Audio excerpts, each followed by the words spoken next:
Welcome back everyone. Next test पर आ जाइए। यह है प्रैक्टिस सेट नंबर 243। ठीक है, इससे पहले वाला जो था वो 242 था।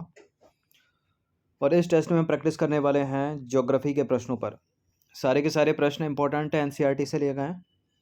इस सीरीज़ की आप पेड सीरीज़ प्राप्त कर सकते हो। डिस्क्रिप्शन बॉक्स में नंबर है, उस पर कॉल या व्हाट्सअप करके, जिसमें मिलेंगे आपको full test PDF with explanation के साथ टेलीग्राम पर। तो चलिए स्टार्ट करते हैं। प्लेलिस्ट इस सीरीज़ की बना रखी है, वहाँ पर आप टेस्ट नंबर 1 से लेकर 243 तक पहुँच सकते हैं। डिस्क्रिप्शन बॉक्स में लिंक है उसका। तो पहला प्रश्न है, निम्नलिखित कुछ भाषाएं दी गई हैं, आपको बताना है कि इनको शास्त्रीय भाषा का दर्जा प्रदान किए जाने के क्रम में निम्नलिखित में से कौन सा जो है वो सही सम्मिलित नहीं है। तमिल को 2004 में, संस्कृत 2005 में, कन्नड़ 2008 में, उड़िया 2015। देखिए, वर्तमान में 6 भाषाओं को शास्त्रीय भाषा का दर्जा प्राप्त है। तमिल को बिल्कुल 2004 में शास्त्रीय भाषा का दर्जा दिया गया, संस्कृत को 2005 में, कन्नड़ को 2008 में, उड़िया को दिया गया था 2014 में। और 2014 में ही यह प्रश्न यूपीएससी सिविल सर्विसेज ने किया था। ठीक है, तो गलत है डी वाला statement. First, second, third correct है। तो वर्तमान में 6 भाषाओं को जो है वर्ष 2004 से लेकर 14 तक शास्त्रीय भाषा का दर्जा प्रदान किया जा चुका है। जैसे कि तमिल को 2014 में, संस्कृत को 2005 में, तमिल को 2004 में, संस्कृत को 2005 में, कन्नड़ को 2008 में, तेलुगु को भी 2008 में तेलुगु और कन्नड़ 2 भाषाओं को दिया गया। मलयालम 2013 में और उड़िया हो गई 2014 में। ठीक है, क्वेश्चन नंबर 2 पर आ जाइए। निम्नलिखित कथनों पर विचार करेंगे। 2 स्टेटमेंट है, बताना कि इनमें से कौन सा करेक्ट होगा। पृथ्वी की सतह का 71% भाग जल से तथा 29% भाग भूमि से ढका हुआ है। अगर कोई उल्कापिंड पृथ्वी के वायुमंडल में प्रवेश कर जाता है तो वायु के घर्षण के कारण या तो जलकर नष्ट हो जाता है या छोटे टुकड़ों में विभाजित हो जाता है। बिल्कुल ये करेक्ट है, दोनों के दोनों स्टेटमेंट। सी है इसका आंसर। क्वेश्चन नंबर 3 पर आ जाइए। पृथ्वी की रचना में किस तत्व का योगदान सर्वाधिक है इनमें से। पृथ्वी की रचना में जिस तत्व का योगदान सर्वाधिक है उसका उत्तर है आयरन। ठीक है, ऑप्शन नंबर बी। तो पृथ्वी की रचना में निम्नलिखित तत्वों का योगदान जो है हम देखेंगे, जैसे कि आयरन 34.6%, ऑक्सीजन 29.5%, सिलिकॉन 15.2%, मैग्नीशियम 12.7%, निकल है 2.4%, सल्फर है 1.9%, टाइटेनियम है 0.05% और बाकी हो गया अन्य। पृथ्वी की रचना की बात हो रही है, संपूर्ण रचना की बात। ठीक है, ऐसा नहीं है केवल भूपर्पटी की बात हो रही है। नंबर 4 पर आ जाइए। निम्नलिखित में से कौन सा जो है सही सम्मिलित नहीं है। कठपुतली राजस्थान का, उत्तर प्रदेश का रासलीला, जम्मू कश्मीर का राउफ, आंध्र प्रदेश का मुखौटा नृत्य। कठपुतली नृत्य राजस्थान का है, सही है। ठीक है, राजस्थान इधर होना चाहिए, कोई नहीं। उत्तर प्रदेश रासलीला, कथक रासलीला लोक नृत्य होंगे फिर ये। राउफ जम्मू कश्मीर का हो गया। मुखौटा नृत्य है नॉर्थ ईस्ट का, मतलब अरुणाचल प्रदेश का है, आंध्र प्रदेश का नहीं है। तो मुखौटा नृत्य हो गया, युद्ध नृत्य हो गया, ये अरुणाचल प्रदेश के नृत्य, ना कि आंध्र प्रदेश के। क्वेश्चन नंबर 5 पर आ जाइए। निम्नलिखित में से किस विकल्प के सभी देश आसियान के सदस्य देश हैं। तो आसियान में 10 जो है कंट्री मेंबर हैं। ठीक है, चीन नहीं है तो पहले वाले को एलिमिनेट कर दीजिए, पूरा हट जाएगा। और श्रीलंका नहीं है तो सी वाले को एलिमिनेट कर दीजिए। मलेशिया म्यांमार है लेकिन मालदीव नहीं है तो डी वाले को एलिमिनेट कर दीजिए। इंडोनेशिया है, मलेशिया है, फिलीपींस है, सिंगापुर है। ठीक है, बी वाला हो जाएगा यहाँ पर। तो देखिए, आसियान का पूरा नाम है association of south east Asian nation. ASEAN का आदर्श वाक्य है एक, वो है one vision, one identity, one community. ASEAN का सचिवालय है इंडोनेशिया की राजधानी जकार्ता में। और आसियान के सदस्य राष्ट्रों की बात करें तो Indonesia, Malaysia, Philippines, Singapore, Thailand, Brunei, Vietnam, Laos, Myanmar और कंबोडिया।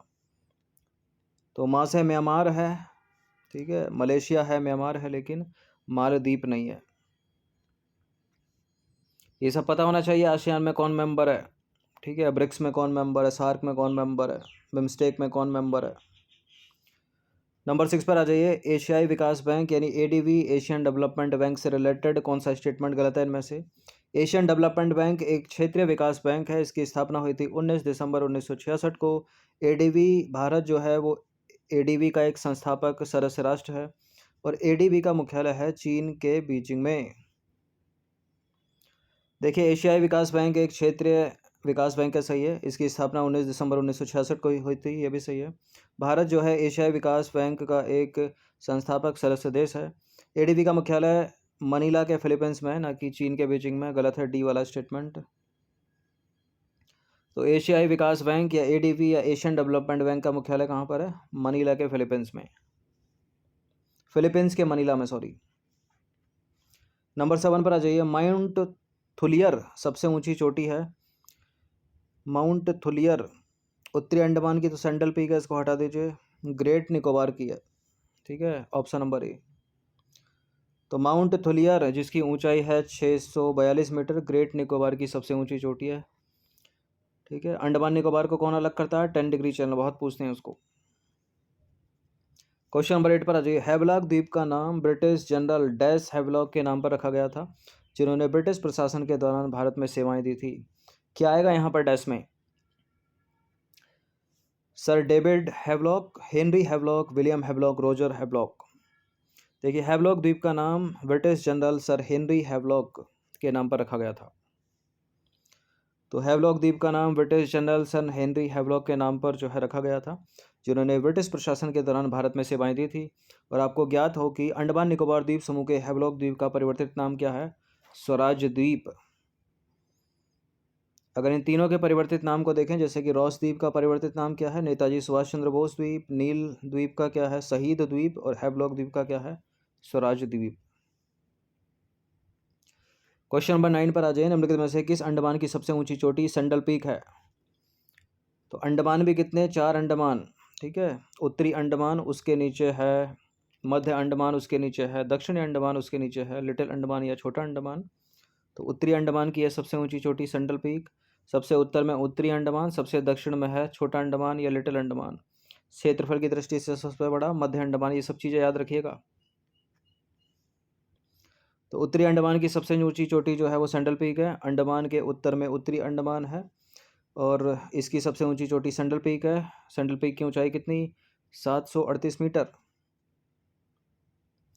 10वां प्रश्न है। निम्नलिखित कथनों में से कोई एक सही नहीं है। भारत का क्षेत्रफल 32,87,263 वर्ग किलोमीटर है और भारत जो है विश्व का क्षेत्रफल की दृष्टि से रूस, कनाडा, चीन, अमेरिका, ब्राज़ील एवं ऑस्ट्रेलिया के बाद 7वें स्थान पर तथा जनसंख्या की दृष्टि से चीन के बाद दूसरे स्थान पर है, ठीक है। भारत की उत्तर से दक्षिण तक की लंबाई जो है लगभग 3,214 मीटर एवं पूर्व से पश्चिम की लंबाई जो है वो है 2,933 किलोमीटर। और डी वाला स्टेटमेंट है भारतीय मानक समय रेखा 5 राज्यों उत्तर प्रदेश, गुजरात, राजस्थान, उड़ीसा एवं आंध्र प्रदेश से होकर गुजरती है। देखिए, पहला भी सही है, दूसरा भी सही है, तीसरा भी सही है, लेकिन डी वाला गलत है। भारतीय मानक समय रेखा 5 राज्यों से होकर तो गुजरती है। गुजरात है उसमें, सॉरी उत्तर प्रदेश है उसमें, गुजरात नहीं है, राजस्थान नहीं है, उड़ीसा है उसमें, आंध्र प्रदेश है उसमें। गुजरात राजस्थान नहीं है, इनकी जगह क्या होगा? मध्य प्रदेश और छत्तीसगढ़। तो भारतीय मानक समय रेखा जो है 5 राज्यों से होकर गुजरती है। उत्तर प्रदेश, मध्य प्रदेश, छत्तीसगढ़, उड़ीसा एवं आंध्र प्रदेश। ना इसमें गुजरात है ना राजस्थान है। क्वेश्चन नंबर 11 पर आ जाइए। निम्नलिखित कथनों पर विचार करेंगे, 2 स्टेटमेंट के साथ बताइए कौन सा करेक्ट होगा। 23.5 डिग्री उत्तरी अक्षांश रेखा, इसका दूसरा नाम क्या? कर्क रेखा की बात हो रही है। संपूर्ण भारत को प्रायः 2 कटिबंधों में विभाजित करती है। दक्षिण में उष्ण कटिबंध, उत्तर में उपोष्ण कटिबंध। भारत में कर्क रेखा की सर्वाधिक लंबाई मध्य प्रदेश राज्य में और न्यूनतम लंबाई की बात करें तो राजस्थान में है। क्या ये दोनों बातें सत्य हैं? पहला तो करेक्ट है, दूसरा भी करेक्ट है, तो सी है इसका आंसर। तो देखिए, 23.5 डिग्री उत्तरी अक्षांश रेखा यानी कर्क रेखा भारत के लगभग मध्य से होकर गुजरती है, जिसके कारण यह संपूर्ण भारत को 2 कटिबंधों में विभाजित करती है। उत्तर में उष्ण कटिबंध, सॉरी दक्षिण में उष्ण कटिबंध और उत्तर में हो गया उपोष्ण कटिबंध। देखिए, पश्चिम बंगाल एवं त्रिपुरा के मध्य कर्क रेखा जो है बांग्लादेश से होकर गुजरती है और भारत में कर्क रेखा की जो सर्वाधिक लंबाई है वो मध्य प्रदेश में है और सबसे न्यूनतम है राजस्थान में। आपको ज्ञात होगी कर्क रेखा भारत के 8 राज्यों से होकर गुजरती है।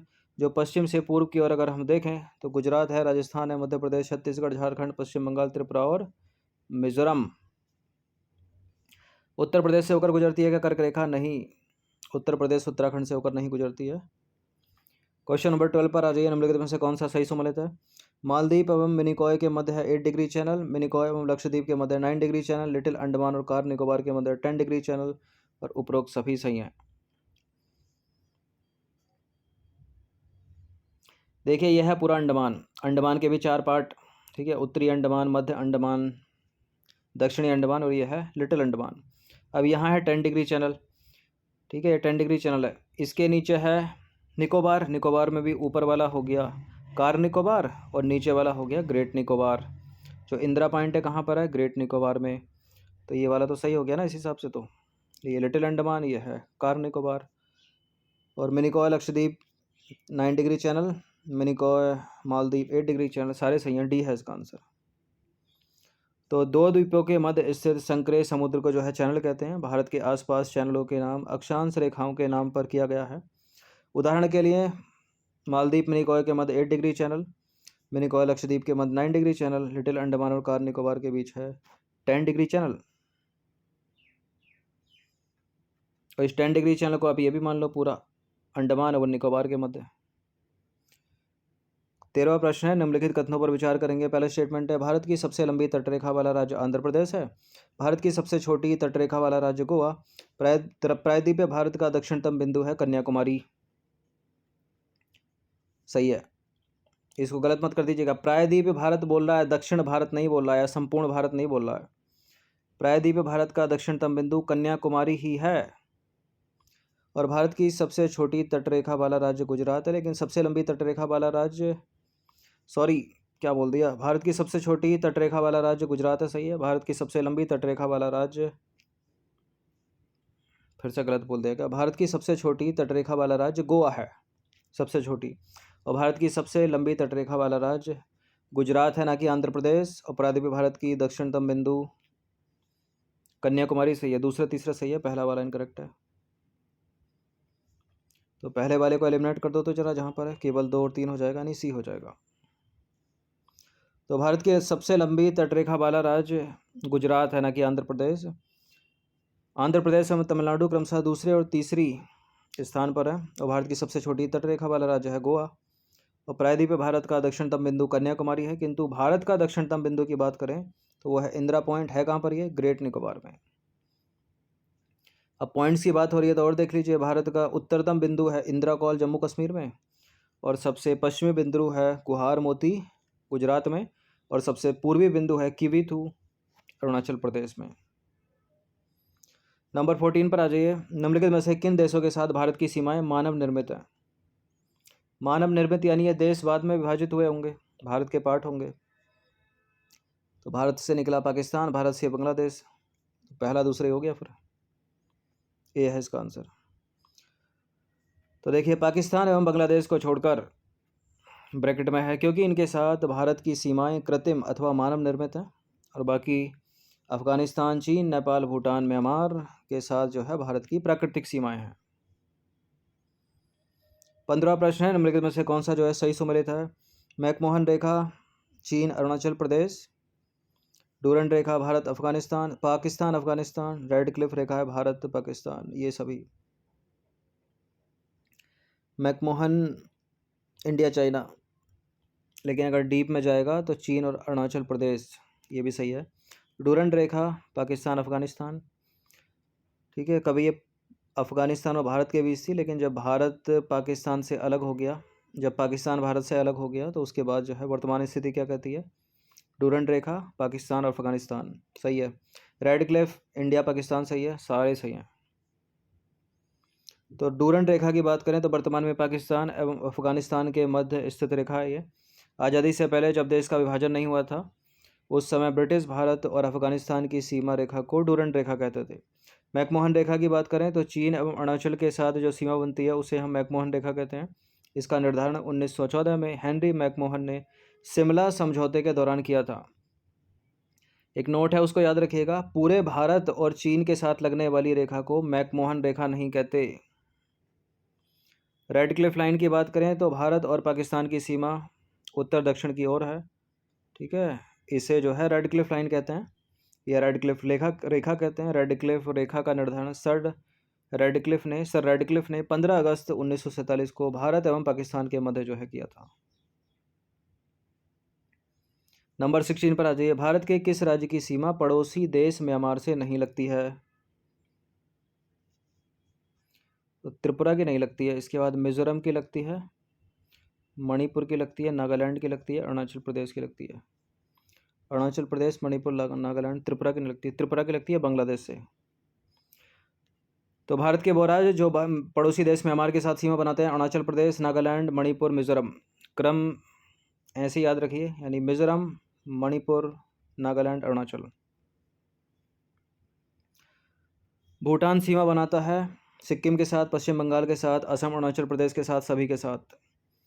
भूटान भूटान भूटान भूटान सिक्किम लगा है इससे, पश्चिम बंगाल भी गया नीचे से, असम आ गया ऊपर से, अरुणाचल आ गया, अरुणाचल, असम। हाँ सही है, सारे सही हैं। तो देखिए, अब देख ही लीजिए सबको एक साथ। भारत के पड़ोसी देशों की सीमा को स्पर्श करने वाले भारतीय राज्यों की बात करें तो पाकिस्तान के साथ भारत के कौन कौन से राज्य बनाते हैं या केंद्र शासित प्रदेश सीमा बनाते हैं? लद्दाख, जम्मू कश्मीर, लद्दाख, पंजाब, राजस्थान, गुजरात। कितने हो गए? 5। चीन के साथ लद्दाख, जम्मू कश्मीर, हिमाचल प्रदेश, उत्तराखंड, सिक्किम, अरुणाचल प्रदेश। कितने राज्य केंद्र शासित हो गए? 1 2 3 4 5 6 हो गए इसके साथ। म्यांमार के साथ देखे तो 4 हो गए, अरुणाचल, नागालैंड, मणिपुर, मिजोरम। त्रिपुरा नहीं है, त्रिपुरा उसके साथ है बांग्लादेश के। बांग्लादेश की बात करें तो त्रिपुरा है, मिजोरम है, ठीक है, असम है, मेघालय है, और क्या है? पश्चिम बंगाल। नेपाल की बात करें तो उत्तराखंड, उत्तर प्रदेश, बिहार, पश्चिम बंगाल। भूटान की बात करें तो सिक्किम, पश्चिम बंगाल, असम, अरुणाचल। सब बेसिक है, सबको सब याद रखिएगा, ये कहीं पूछ लेते हैं किसी भी एग्जाम में। नंबर 18 पर आ जाइए। निम्नलिखित में से जो है कौन सा सही है? सिक्किम नेपाल, चीन तथा भूटान से घिरा है। पश्चिम बंगाल नेपाल, भूटान तथा बांग्लादेश से घिरा है। लद्दाख चीन, अफगानिस्तान एवं पाकिस्तान से घिरा है। ये सारे सही हैं। सिक्किम है यहाँ, नेपाल, चीन, भूटान से घिरा, सही है, ठीक है। एक तरफ नेपाल है, दूसरी तरफ भूटान है, ऊपर से आ गया चीन। पश्चिम बंगाल हो गया नेपाल से, भूटान बांग्लादेश से, ये भी सही है। लद्दाख चीन, अफगानिस्तान, पाकिस्तान, ये भी सही है, सारे के सारे सही हैं।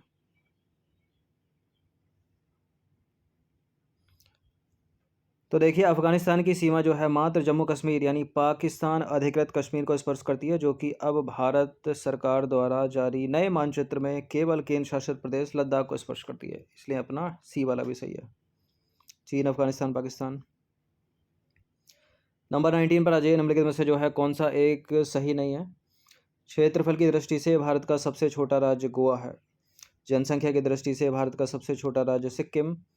और राज्य या केंद्र शासित प्रदेशों में क्षेत्रफल की दृष्टि से भारत का सबसे छोटा राज्य लक्षद्वीप। ये भी सही है क्या? क्षेत्रफल की दृष्टि से सबसे छोटा राज्य है गोवा, सही है। जनसंख्या की दृष्टि से सबसे छोटा राज्य सिक्किम। और केंद्र शासित प्रदेशों में क्षेत्रफल की दृष्टि से सबसे छोटा है लक्षद्वीप, ये भी तो सही है, सारे सही हो गए। अब पक्का डी गलत होगा फिर। भारतीय राज्यों में क्षेत्रफल की दृष्टि से 5 सबसे बड़े राज्य राजस्थान, उसके बाद मध्य प्रदेश, तीसरा महाराष्ट्र, चौथा आंध्र प्रदेश और 5वां है उत्तर प्रदेश, जो कि गलत है, डी वाला स्टेटमेंट। पहला राजस्थान सही है, दूसरा मध्य प्रदेश सही है, तीसरा महाराष्ट्र सही है, चौथे पर आंध्र प्रदेश से तेलंगाना जब हट गया तो आंध्र प्रदेश का क्षेत्रफल हो गया कम, तो चौथे पर हो गया उत्तर प्रदेश और 5वें पर हो गया आंध्र प्रदेश, इसलिए गलत है डी। तो भारत के राज्यों के क्षेत्रफल की दृष्टि से 5 सबसे बड़े राज्य देखें तो राजस्थान सबसे बड़ा, मध्य प्रदेश उसके बाद, महाराष्ट्र तीसरे पर, चौथे पर उत्तर प्रदेश और 5वें पर है आंध्र प्रदेश। तेलंगाना राज्य के गठन से पहले आंध्र प्रदेश क्षेत्रफल की दृष्टि से देश का चौथा सबसे बड़ा राज्य था, लेकिन अब नहीं है, अब उत्तर प्रदेश आ गया।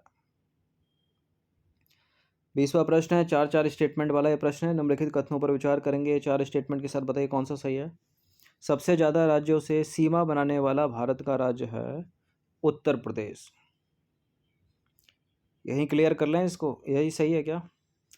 ये भारत के 8 राज्यों के साथ सीमा बनाता है और 1 प्लस केंद्र शासित प्रदेश, यानी कुल देखा जाए तो 9, और केंद्र शासित प्रदेश कौन सा? दिल्ली। भारत का क्षेत्रफल की दृष्टि से सबसे बड़ा जिला है गुजरात का कच्छ जिला। दादर नगर हवेली महाराष्ट्र एवं गुजरात की सीमा पर स्थित है और पुडुचेरी कुल 3 स्थानों पर अवस्थित है जो 2 राज्यों में विस्तृत है। देखिए सबसे ज़्यादा राज्यों से सीमा बनाने वाला जो राज्य है वो उत्तर प्रदेश है। गुजरात का कच्छ जिला जो है क्षेत्रफल की दृष्टि से सबसे बड़ा जिला, सही है। और दादर नगर हवेली महाराष्ट्र एवं गुजरात राज्यों की सीमा पर स्थित है, ये भी सही है। पुडुचेरी कुल जो है 4 स्थानों पर अवस्थित है और वो 3 राज्यों में विस्तृत है, ये गलत है यहाँ, ये सही है, ये सही है, ये सही है। तो फोर्थ वाले को हटा दीजिए, 1 2 3 इसका आंसर हो जाएगा बी। तो देखिए सबसे ज़्यादा राज्यों से सीमा बनाने वाला जो राज्य है वो है उत्तर प्रदेश। यह भारत के 8 राज्यों और 1 केंद्र शासित प्रदेश के साथ अपनी सीमा बनाता है। वो 1 केंद्र शासित प्रदेश दिल्ली है और वो 8 राज्य हैं: उत्तराखंड, हिमाचल प्रदेश, हरियाणा, राजस्थान, मध्य प्रदेश, छत्तीसगढ़, झारखंड और बिहार। भारत का क्षेत्रफल की दृष्टि से सबसे बड़ा जिला गुजरात का जो है कच्छ जिला है। एवं सबसे छोटे जिले की बात करें तो वो पुडुचेरी का माहे जिला है और भारत में लगभग 6,41,000 गाँव हैं। दादर नगर हवेली महाराष्ट्र एवं गुजरात राज्यों की सीमा पर स्थित है। और अंतिम जो कि गलत था ऊपर ऑप्शन में, पुडुचेरी कुल 4 स्थानों पर अवस्थित है जो 3 राज्यों में विस्तृत है। पुडुचेरी 3 राज्यों में विस्तृत है। तो वो 4 स्थान कौन से हैं पुडुचेरी के? माहे, पुडुचेरी की कैपिटल क्या है? पुडुचेरी, कराईकल और यनम आंध्र प्रदेश में है। पुडुचेरी और कराईकल तमिलनाडु में और माहे हो गया केरल में। इस चीज़ को याद रखिएगा, ठीक है। माहे केरल, पुडुचेरी कराईकल तमिलनाडु, यनम हो गया आंध्र प्रदेश। तो ये 20 प्रश्न थे इंपॉर्टेंट, इनकी प्रैक्टिस 1 से 2 बार कर लीजिएगा। धन्यवाद। इस सीरीज़ की आप पेड सीरीज़ प्राप्त कर सकते हो, डिस्क्रिप्शन बॉक्स में नंबर है, उस पर कॉल या व्हाट्सअप करके आप सब्सक्राइब कर सकते हो सिविल सर्विस स्टडी चैनल को। लेटेस्ट टेस्ट का नोटिफिकेशन पाने के लिए यूट्यूब के बेल आइकन को प्रेस रखिएगा।